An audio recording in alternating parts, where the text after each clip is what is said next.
So this is part B of the Khoodeelaar television channel being broadcast only on the internet, not on the satellite or on terrestrial or on cable networks. And this is part B of the program that is being broadcast on the date 22nd of June 2021. And we are live about 3 minutes after the scheduled time, which was 16:45. So this is a few minutes after that, that is 3 minutes after that, 16:48 hours GMT. Now this program is called the World Exclusive Diagnosis of Fleet Street. Fleet Street is the name of the street in central London where most of the so-called British newspapers were published from for a long time. And for that association,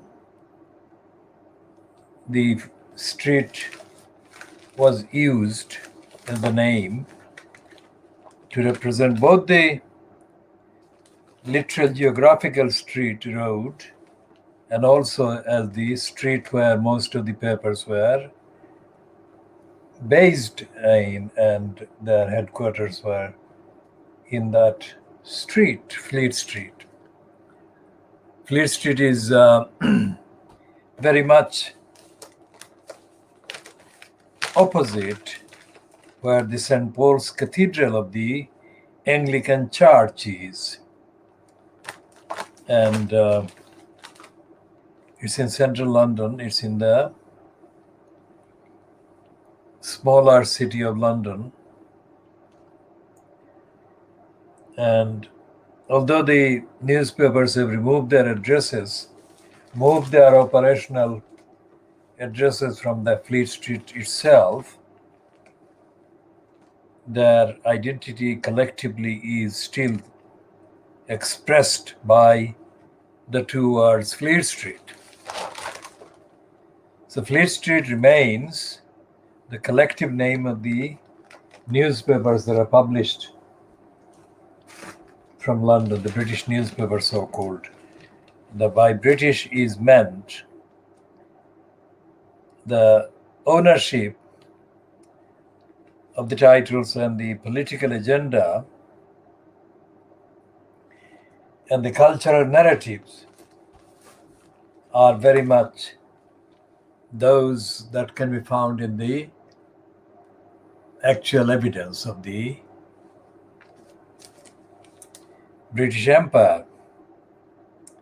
So, although in Fleet Street there have been addresses for publications that are not ideologically of the same type that I have just summarized, strangely, some owners of publications, not daily newspapers, but some publications have been addressing their own politics by basing their operations in Fleet Street. There was a man called Abidur Rahman. Was it Abidur Rahman? That used to be a motor car seller or salesman in Dhaka, in East Pakistan, in the 1960s. And then he decided to launch a couple of titles from Dhaka in then East Pakistan. And then after Bangladesh became a recognized state in 1971, in December 1971, Abidur Rahman felt that his political brokership had waned and he ceased to be a member of the kind of political fixers that he was in the late 1960s. I met Abid Rahman only once and in Dhaka, and my purpose was to identify him in the context of newspaper journalism, media, and I think the exchange I had with him produced undeniable evidence that Abidur Rahman was a fixer and not motivated by any ideology that I can identify with and I identified with. So Fleet Street and the World Universal Exclusive Diagnosis of Fleet Street, as I am presenting it, contains world exclusive original factors like this particular reference, and every day, every edition contains additional exclusive, world exclusive insights and references based on my own engagement and empirical activities. I suppose I am an internationalist of the type that is not to be found in any other person in terms of the engagement with the what is called the printed media or print media. My idealism is directly related to the collective and the collected kind of aims and purposes that can be found in the United Nations founding charters. In other words, although some of the people who drafted the charters, founding charters of the United Nations, were of British origin and came from Britain, the Britain that we are going through now, 22nd of June 2021, is rhetorically and in terms of the ethics and morality, and in terms of the agenda and the narrative, and in terms of the affiliations, and in terms of the actual belief and commitment to those founding principles of the United Nations, that Britain doesn't exist. What we are going through in the so-called UK currently today on the 22nd of June, let's say 2021, is an alien territory, alien to all those high, literally high principles, high moral aims and purposes. The most important founding purpose behind the United Nations is found in the founding charters. And that was to bring an end to the kind of thing that prompted its foundation, the kind of thing that took place under the so-called Second European War, massacres, genocides. I mean, they do not need description. But the rhetoric that we are witnessing, and we have been witnessing increasingly in what is the United Kingdom in the last, let's say, 70 years, increasingly, the United Kingdom has moved further and further and further away from those founding principles of the United Nations. And I am an internationalist in spirit and in mind, in commitment. That is to say, I belong to the world. And that is only possible by implementing and by realizing, by carrying out the aims and objects and the purpose of the founding of the United Nations.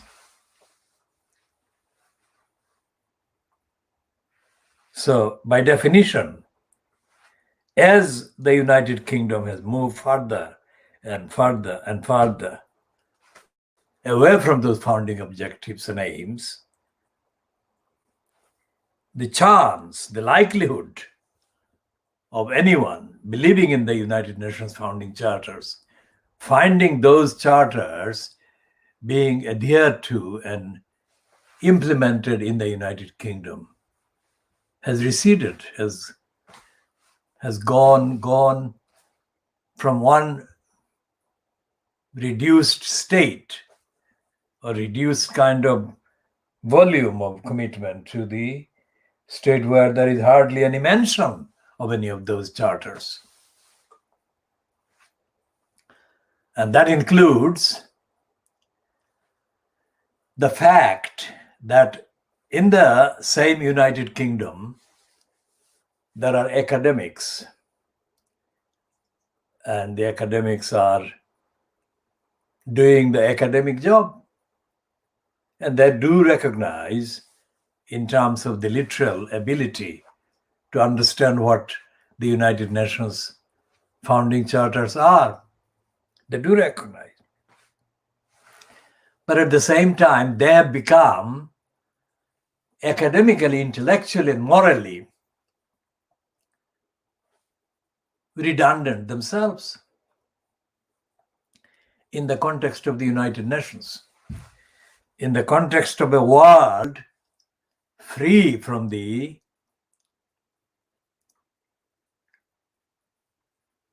tensions and the potential for violence on huge scales for no reason. The incumbent Secretary General of the United Nations is a man whose behavior we have condemned as a community, as a campaign consistently. His name is Antonio Guterres. Now, Guterres, however you pronounce his Portuguese name, is a former career politician in Portugal. And this week he has become kind of reconfirmed as the incumbent for a second term. Now, Guterres is a deeply immoral, opportunistic careerist. That is what we have said on the record. And we have posted in response to various posts on the websites of the United Nations itself.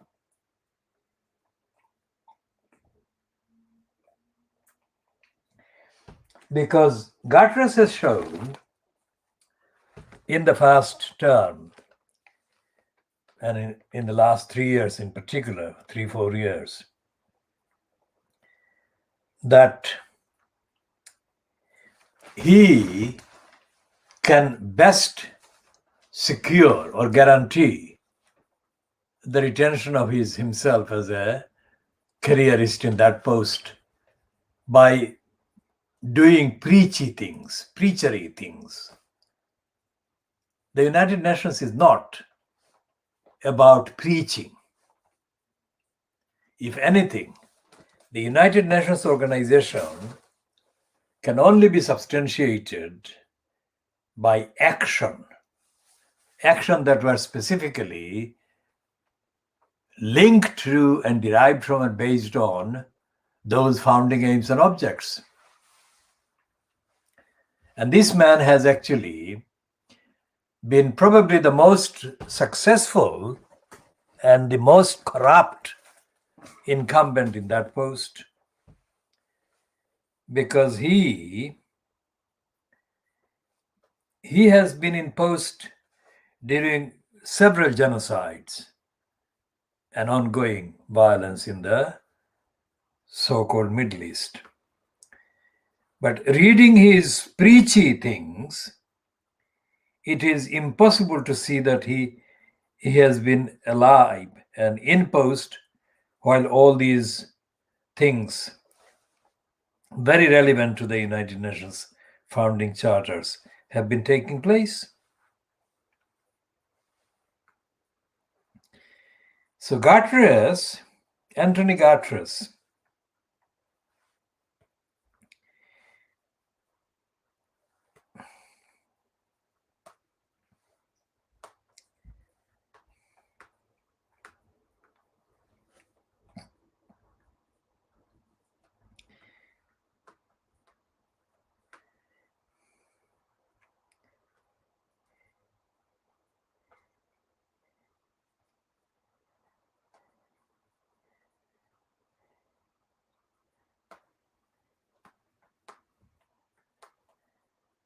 so Guterres has been preaching as if he were a village kind of priest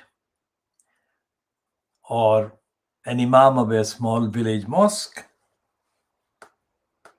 So let's look at the actual reference to the United Nations in the entry on the organization, on entry in the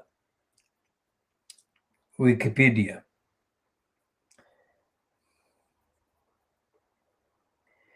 So the official languages used by the United Nations are listed as Arabic, Chinese, English, French, Russian, and Spanish. And it says that its membership as at this date include 193 member states and 2 observer states.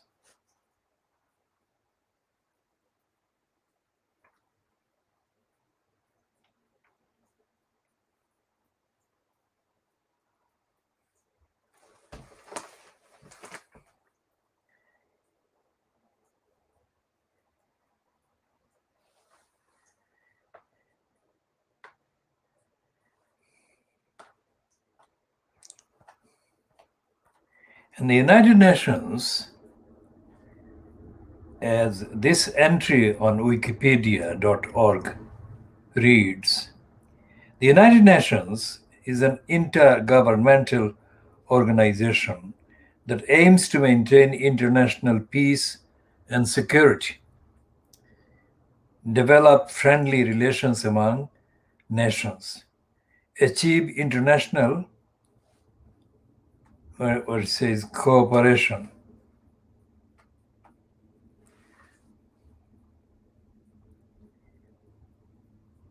and be a center for harmonizing the actions of nations.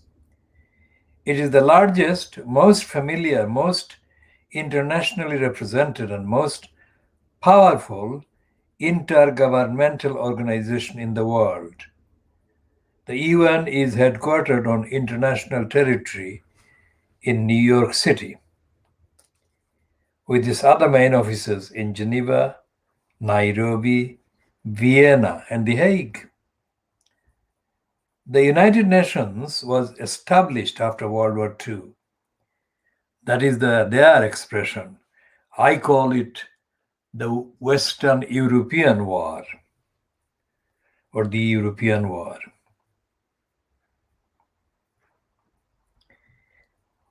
The United Nations was established after World War II with the aim of preventing future wars, succeeding the ineffective League of Nations. On 25th of April 1945, 50 governments met in San Francisco for a conference and started drafting the UN Charter, which was adopted on 25th of June 1945. That's 4 days' time it will be anniversary, and took effect on 24th of October 1945 when the United Nations began operations. Pursuant to the Charter, the organization's objectives include maintaining international peace and security, protecting human rights, delivering humanitarian aid, promoting sustainable development, and upholding international law. At its founding, the United Nations had 51 member states, with the addition of South Sudan in 2011. Membership is now 193, representing almost all the world's sovereign states. The world's mission, the organization's mission is to preserve world peace, and it was complicated in its early decades by the Cold War between the United States and the Soviet Union and their respective allies.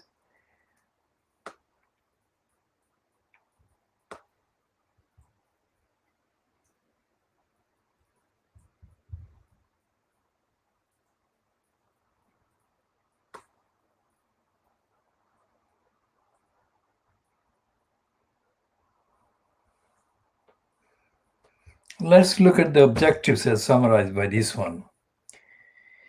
One is peacekeeping and security, the other is human rights, and the other is economic development and humanitarian assistance. The next one is, since the UN's creation, over 80 colonies have attained independence. And it goes on.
Now, the criticisms of the United Nations bureaucracy have come from several sources, including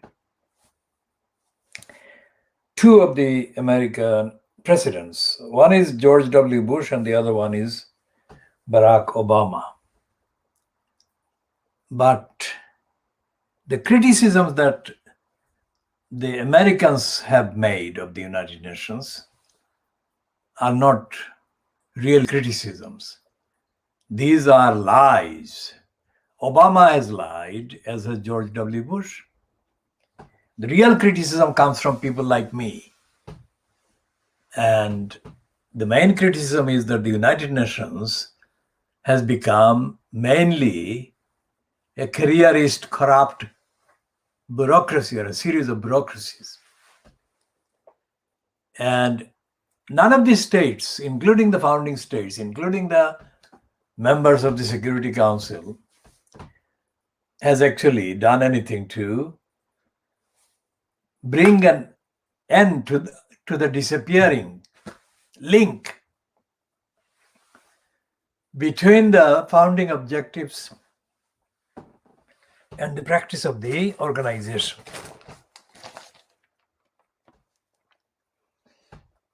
We shall be coming to that more in a bit.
So, what is happening in the United Nations and the UK's lazy and corrupt role in letting it wither away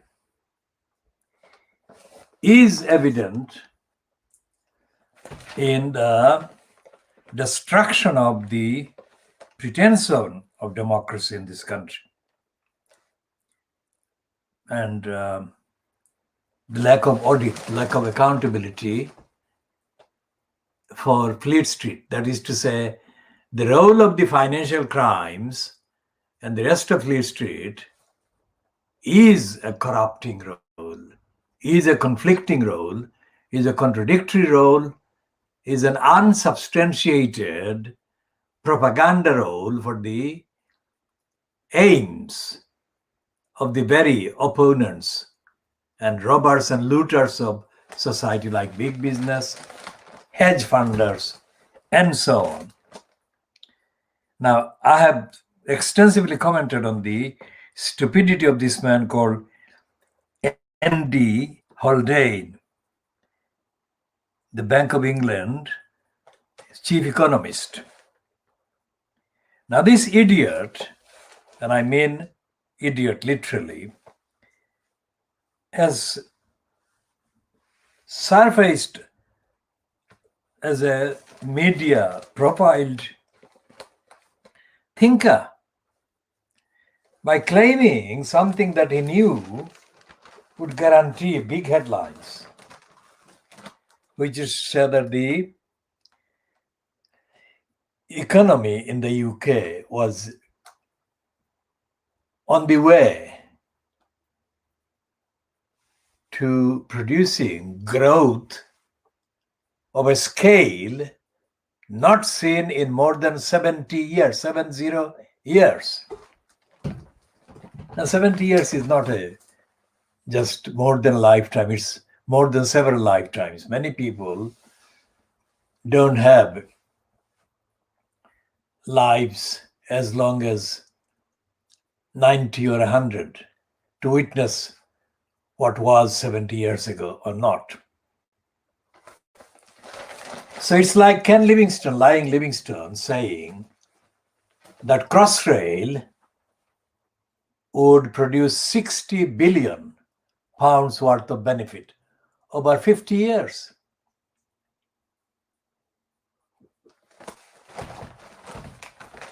Absolutely stupid and corrupt, and intentionally corrupt and untruthful and misleading and irrelevant. Most people can only experience macroeconomic activities within, say, maximum of 5 or 10 years. Anything beyond that is beyond the experience, beyond the scope of realistic prediction and predictability. So to make any prediction about economic situation or experience or reality 50 years later or over 50 years is intentionally false and is unreal and is intended to deceive the people, mislead the people, and brainwash the gullibles.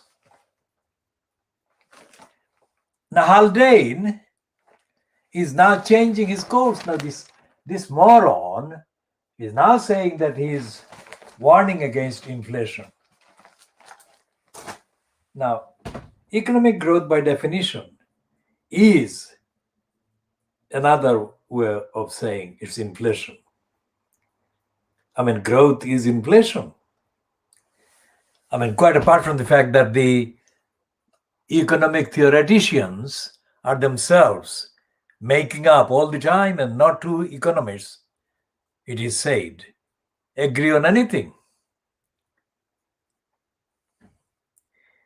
So what we are looking at in the world in terms of economic behavior is really we're looking at a collection or collections of jungles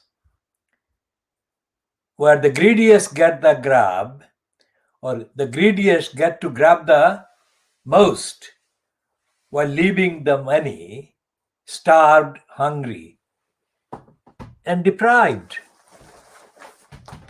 So this idiot, Anthony Haldane, is given big space on page 3 of the Financial Crimes Today.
So this man, who, as I said, for weeks featured in the financial so-called crime news as saying, boldly saying, and persistently saying for several weeks, over a period of several weeks, that in his view, the UK economy was set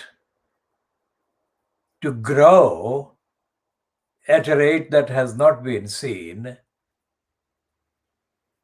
for more than 70 years. Now, in the Financial Crimes Today, without any excuse or apology for lying like that, the Financial Crimes says, and it is a saying by the Financial Crimes economics editor called Chris Giles. The first paragraph says, the Bank of England will need to spell out its plans to keep a lid on inflation at its monetary policy meeting this week. Economists have said, after the central bank, that is the Bank of England, failed to forecast the strength of the rebound in prices and growth this year. Now, that failure must be laid at the door of the bank's chief economist, who was not only failing to make any clear, he was going over the top in emphatically claiming that the fastest rate of growth is bound to be coming, to be witnessed in the behavior of the economy that has not been seen for more than 70 years. And the Financial Crimes is publishing this piece by its economics editor, without any apology to the readers, that the opposite of what they're saying today has been said in the last few weeks by the very Bank of England. The chief economist effectively is the holder of the post that is more involved in the supposed thinking about the policies, about inflation and about the impact on the economy of allowing inflation. So, this Anthony Haldane is not an exception. This whole lack of clarity applies to the whole of the Bank of England, which has got thousands of people working. And we go back to the United Nations founding objectives.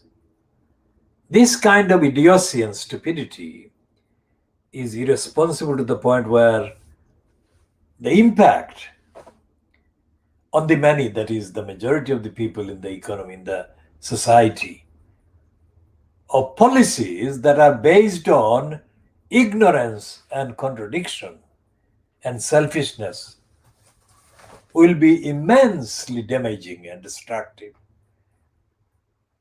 including creating crises that will be impossible to control by ordinary means.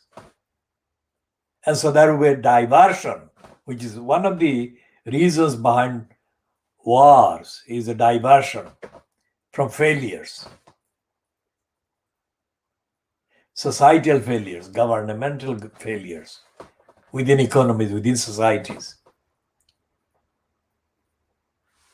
So as I have said in the last year, in the context of the UK's failure to provide the necessary services to protect people from the virus, because as I have said, the National Health Service, or this health service, a health service, fully equipped and fully ready and fully prepared, was the only way to prevent the deaths of hundreds of thousands of people, or thousands of people every day, for months. Because the United Nations and the National Health Service were founded with the noble aims. And like the United Nations, the health service in the UK has been starved of equipment, starved of the scale of preparation and effectiveness, which alone could have delivered the service and the protection against the pandemic, and apply the economic kind of equivalent, and you can see the same principle working. The failure of the United Nations to live up to the founding aims and objects is a lethal failure, is a fatal failure for the whole society of the whole world. And similarly, the failure by the United Kingdom to have a health service that was so fit that it could meet the pandemic of the kind that we have been witnessing. Instead of meeting that pandemic, and instead of being found to be fit to the level that it should have been,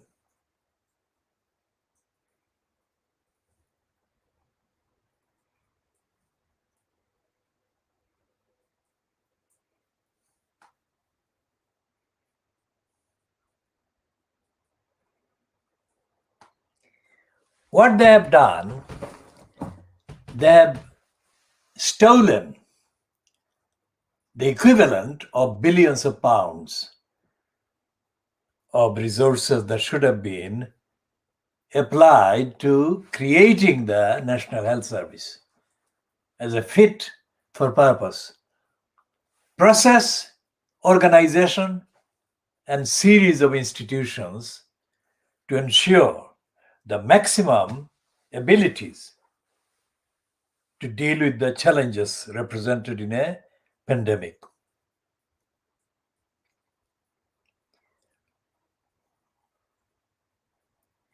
And you have then the counterpart, the parallel unfitness for purpose evident in the behavior of the Bank of England, or that is to say, the financial control or administration in the name of the United Kingdom government. And you have got the many, that is around 20 million people in the UK of all ages are in poverty. Well, the official entry about poverty in the Wikipedia says less than 20 million. And a calculation by the Guardian says the same thing, about 14 or 15 million people. So let's say there is a difference, there is a margin of 5 million people. Even if there is 15 million people, it's 15 million too many.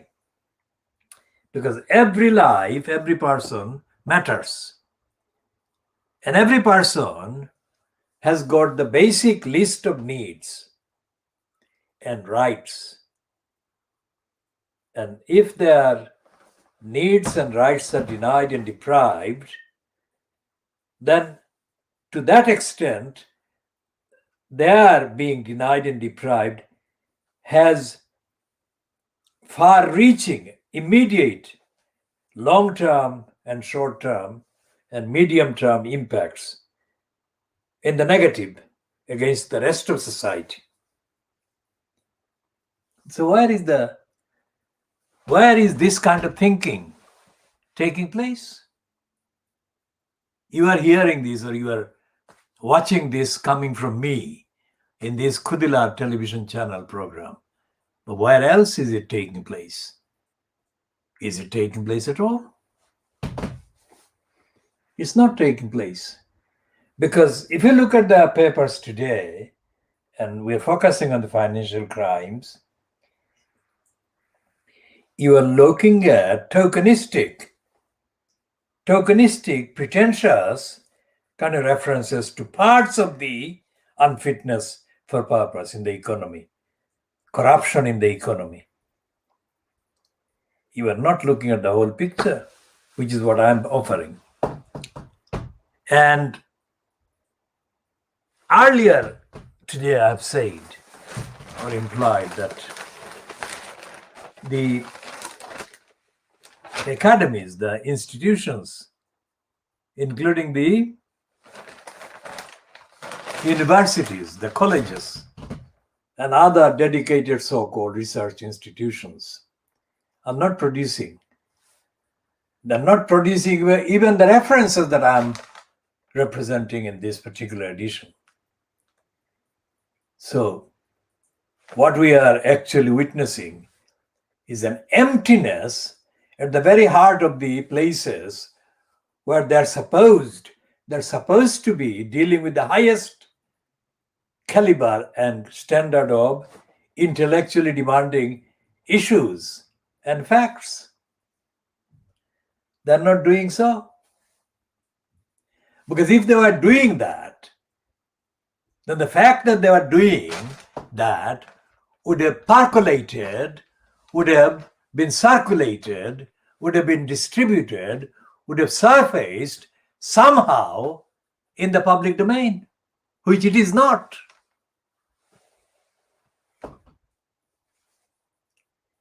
And the fact that it is not doing so is not the conclusive, complete picture of what is going on, but it is a definite, sustained and sustainable indication of the evidence that the substantial work that should have been taking place within the universities, within the research associations, and within the government, collectively and severally, those activities are not taking place. And this is not just me making a guess. This is a summary of every day looking for the evidence and the sources and looking at the evidence of what is being available. For example, the report by the panel looking at the police. The report into the behavior of the Metropolitan Police has been described as being the finding that justifies the description of the behavior of the Metropolitan Police as being corrupt to the core.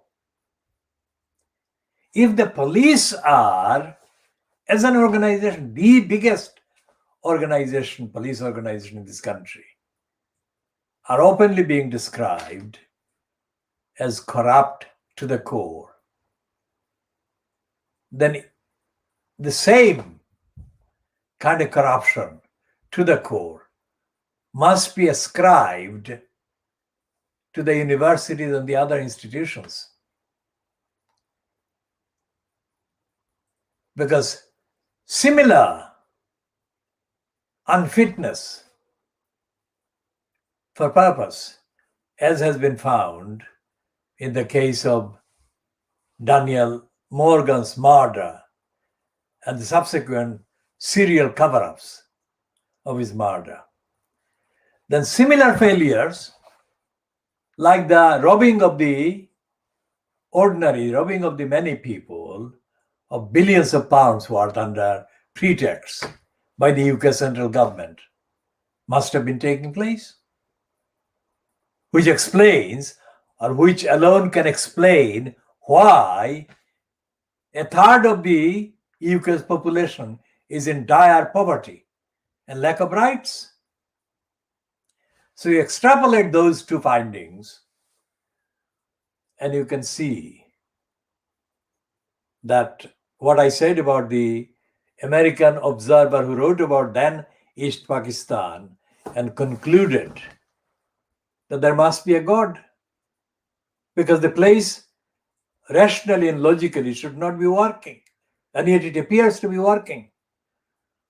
And the fact that it appears to be working is not down to the behavior of the individuals making the key decisions, but despite the fact of the individuals failing to do the right decisions, make the right decisions.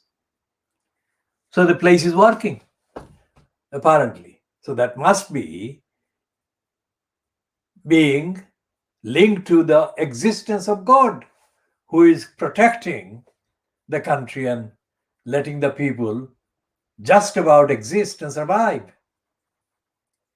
which is the case in Britain in terms of the rhetoric of analysis, or in terms of analytical rhetoric based on the evidence. Most people in most parts of Little England and in the parts of Scotland and Wales, Cornwall, and Northern Ireland know from the experience that most officials, most council employees, most councillors, most police persons are not doing their job.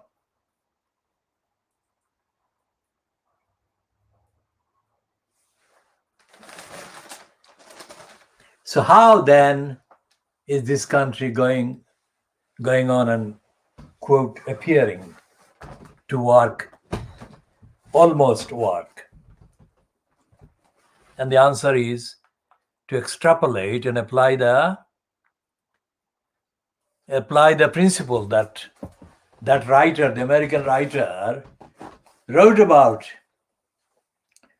when he visited in the 1950s the then East Pakistan and found that nobody was doing the job that they were supposed to be doing. And the fact that the country still was running showed that a God must have existed. And here in the UK, the same thing is happening. Every inquiry, every investigation,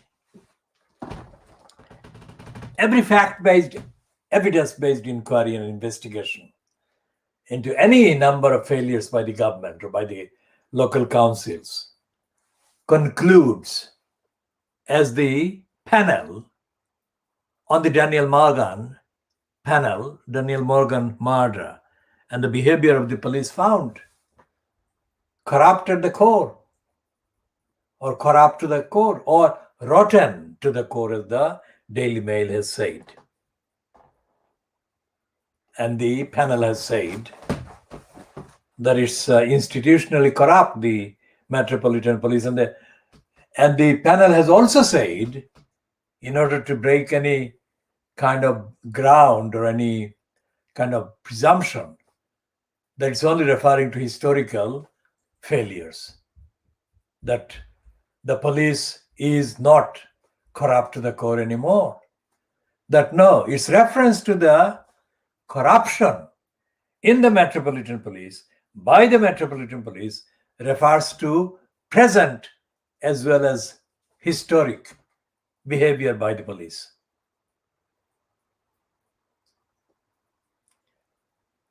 So, as I said yesterday, the Labour government that was elected in the immediate aftermath of the end of the European war was headed by Clement Attlee.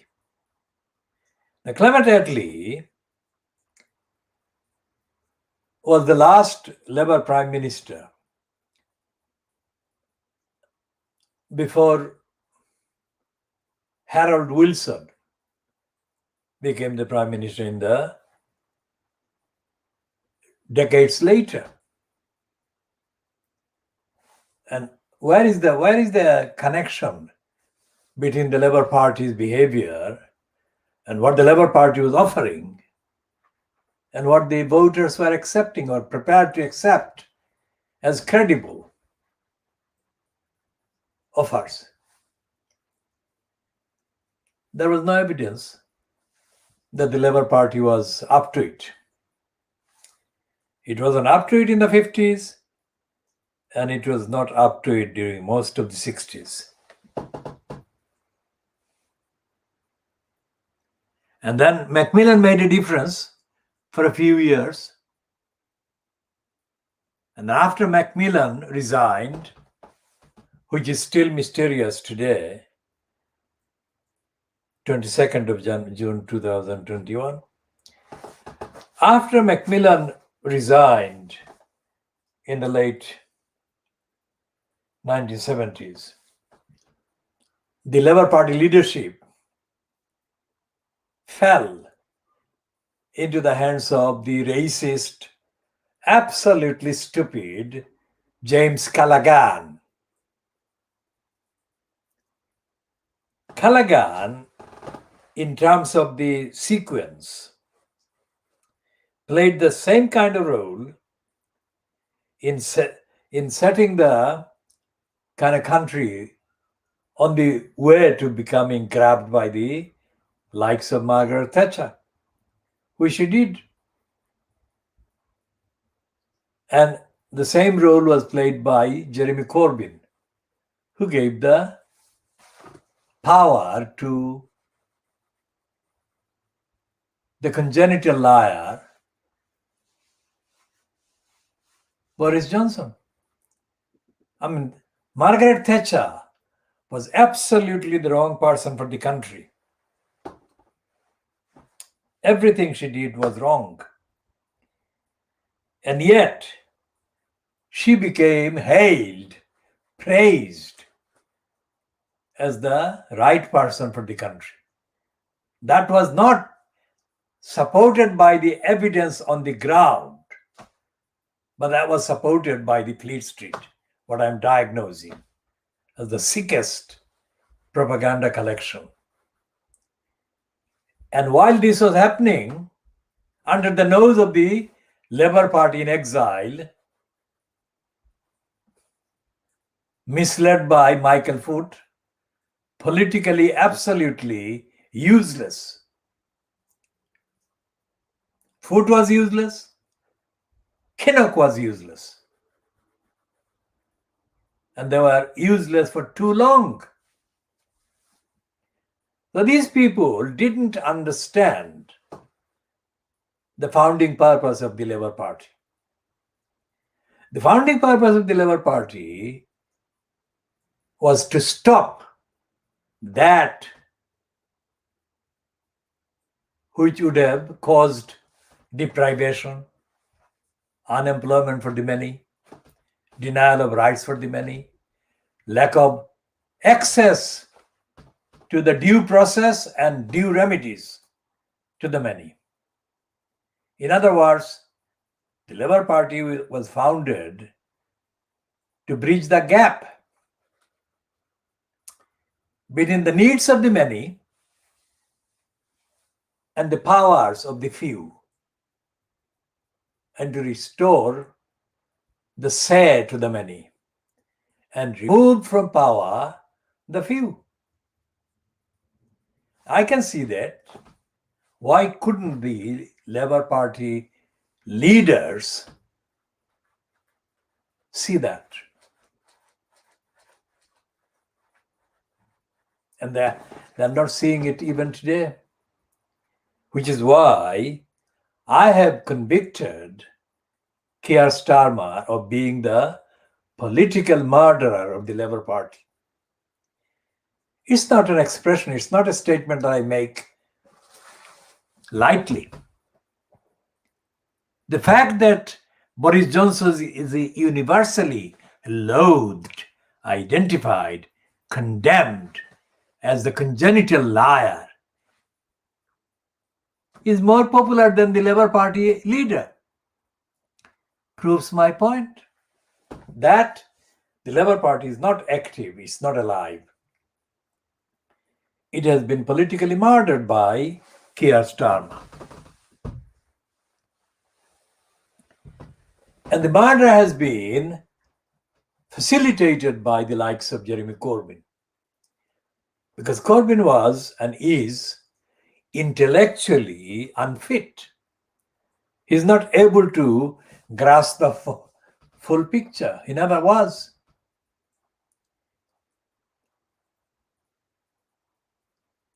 So the founding principles of the United Nations, look at the principles, the founding principles of the National Health Service, and the founding principles and aims and purpose of the Labour Party.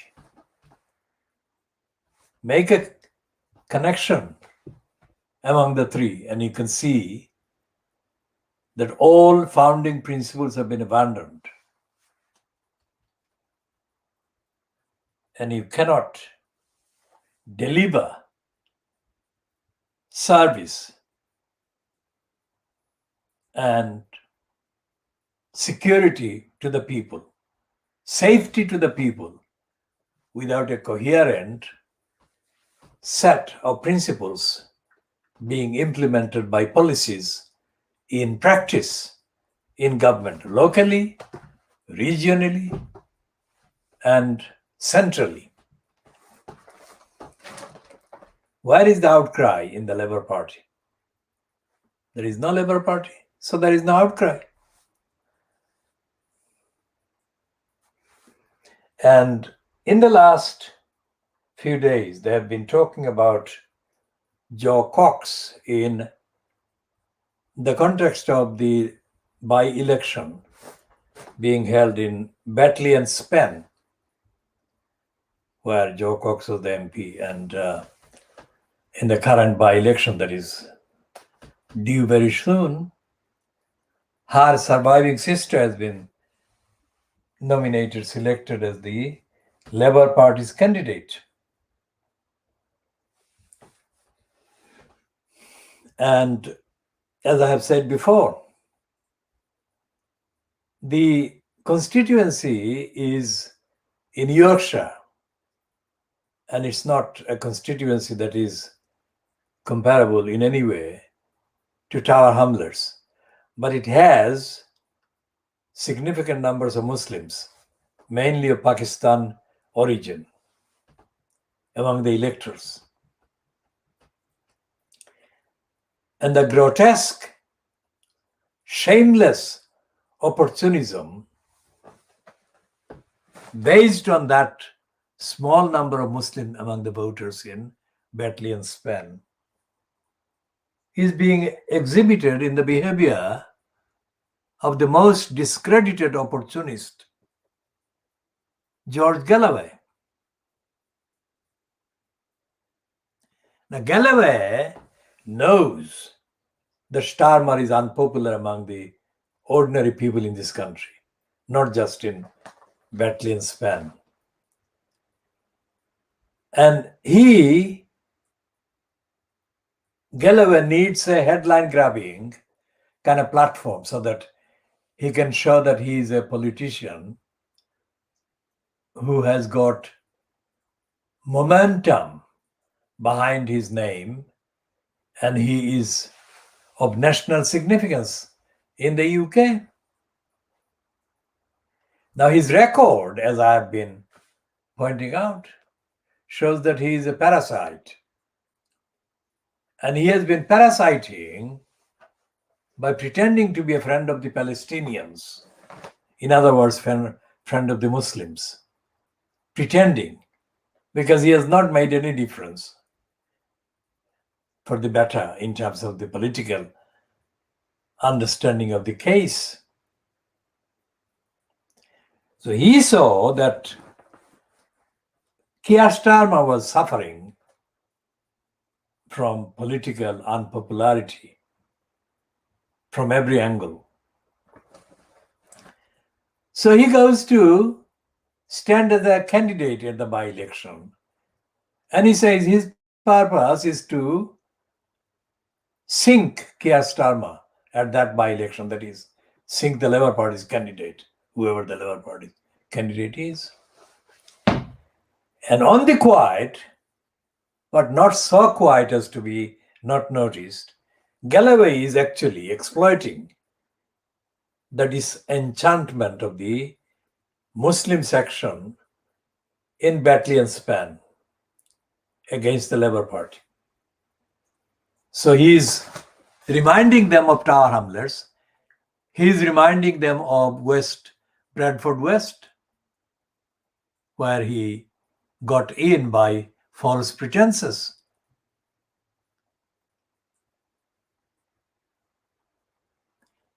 And he is corruptly suggesting that it is his role in Batley and Spen that has made the difference already in raising the alarm in Labour Party circles that they should deal with the allegation by the Labour Party supporting Muslims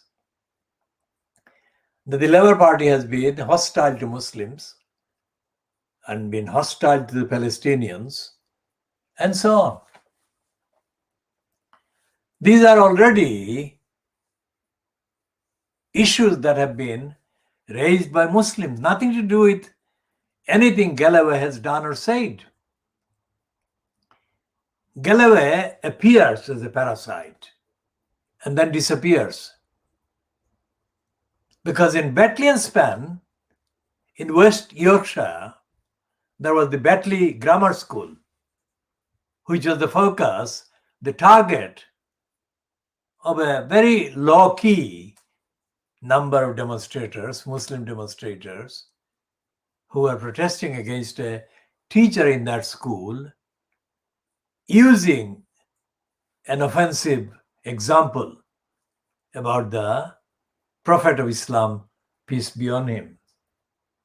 And those protesting parents and guardians were immediately condemned by Boris Johnson, Gavin Williamson, and the Church of England's current Archbishop of Canterbury, Justin Welby, and by the scum, murder scum, and terrible Kavanagh, the Scottish crook. So the Muslims were doing the running and doing the suffering of the detriment to their personal integrity and the denial of their rights to free speech. Galloway was alive, but was not making any statement in support of those Muslims. So it is verging on the criminality and opportunism on the part of Galloway to now insinuate that he is behind the Muslims' anger against the Labour Party fronted by Keir Starmer. Nothing could be further from the truth. Galloway surfaces in a Muslim kind of, in a constituency or in an area politically where the presence of the Muslims is a significant factor electorally. That's all he does.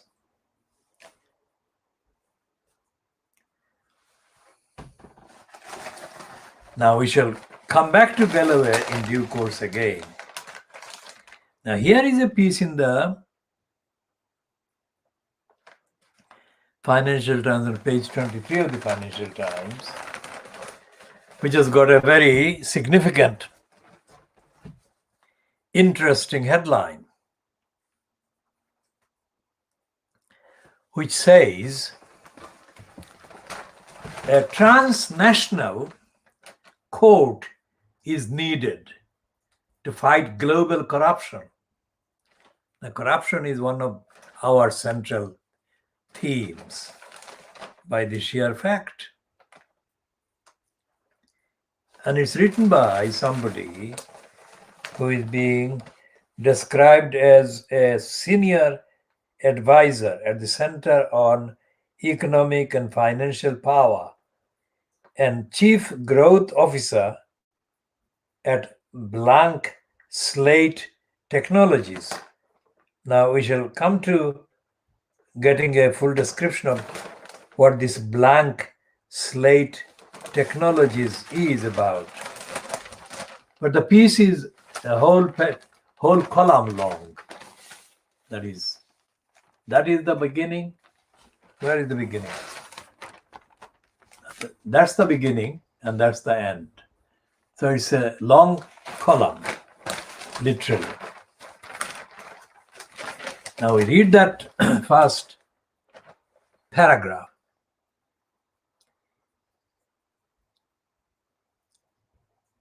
President Joe Biden's recent directive that the United States would make the fight against corruption a core national security priority could not be more timely. Momentum is building to take on not only venal public officials and kleptocrats, but also the complex international networks of bankers, real estate agents, accountants, lawyers, and other service providers who make their corruption possible. Can you believe that? That is the first time in one paragraph or in any number of paragraphs in any Fleet Street paper, there has been almost similar summary to what we have been broadcasting and publishing and stating every day. It includes lawyers and accountants as criminals, which is what we have been saying. And some of the people who are viewing this or who have viewed any edition of this program might think that in calling the lawyers criminals, accountants criminals, and judges criminals and racists and liars, we have been less than we should be in terms of being fact-based only. We have not been less than fully committed to the evidence as the basis for calling lawyers and judges and accountants and assorted other decision makers crooks and criminals and liars, simply because that is the case. That is the weight of the evidence of their behavior.